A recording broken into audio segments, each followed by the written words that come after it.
So that was 2001. My book was called Cells, Gels, and the Engines of Life. And Gilbert Ling hated it. Um, he hated it because he felt it sort of stole his thunder. Um, and that certainly was not my intent. But, Gilbert wanted his name mentioned in every paragraph, if not every sentence. And the book was essentially his work, and it was presented exactly as such. Um, so we suddenly Gilbert became my enemy, and it took me a decade at great attempts to restore our friendship, which I finally was able to do when we at a conference presented really clear evidence for the long range ordering of water. He was practically jumping out of his seat with excitement, and suddenly we became friends again. Anyway, that's how I got onto it. Of course, as soon as I published the book,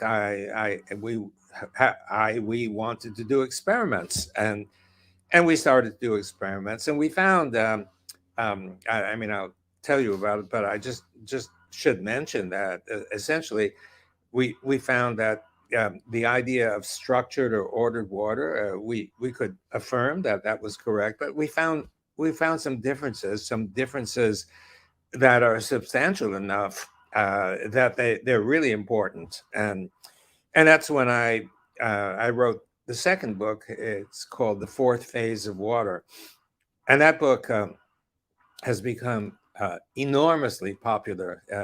If you look at reviews, for example, on Amazon, a lot of people are really interested in this stuff, and it's gratifying. It took a while to write it.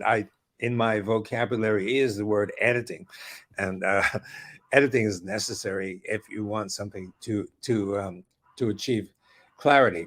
So anyway, I gave you a long answer to a short question. That's how we got involved. So we've been doing it. We switch fields from the molecular mechanism of muscle contraction to the structure of water and what it all means. And it's been well, nothing short of exciting is not the right word. I can't exactly say what is the right word, but I tell you, I wake up in the morning so eager to go on and do whatever the day demands or requires. So that's how we got into it.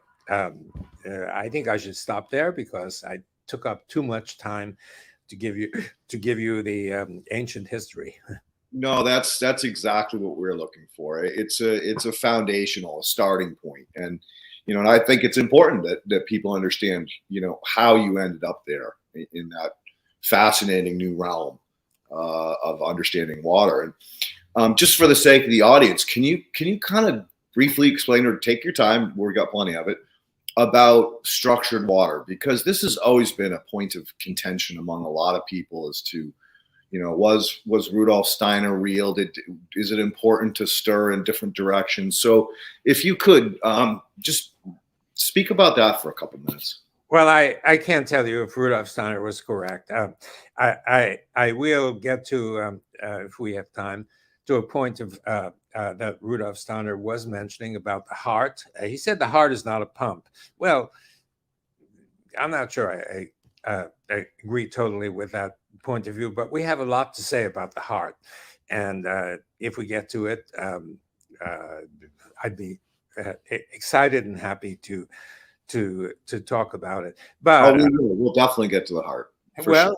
Okay, if you like, it's part of the heart of the story, so to speak. But